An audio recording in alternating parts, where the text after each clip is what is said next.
হ্যাঁ ও মাই গড।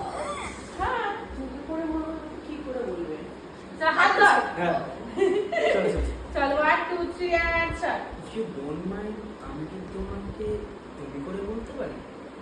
হ্যাঁ obviously why not? তাহলে তো এখন আমি আর তুমি friends. Friend with 1 2 3 and start তাহলে তো এখন আমরা দুজন ফ্রেন্ডস, তাই তো? তাহলে ফ্রেন্ডস উইথ বেনিফিটস, বুঝতেই পারছো কি বলছি। তুমি কি রাজি? ঠিক আছে এবার বলে হ্যাঁ বুঝতে পেরেছি কি চাইছো তাহলে লেট কিসের বলতো নেই ঠিক আছে। তো 1 2 3 and start তুমি বুঝতেই তো টাক চলো 1 2 3 and start তুমি বুঝতেই এ পারছো। আমি কেন নিজেরটা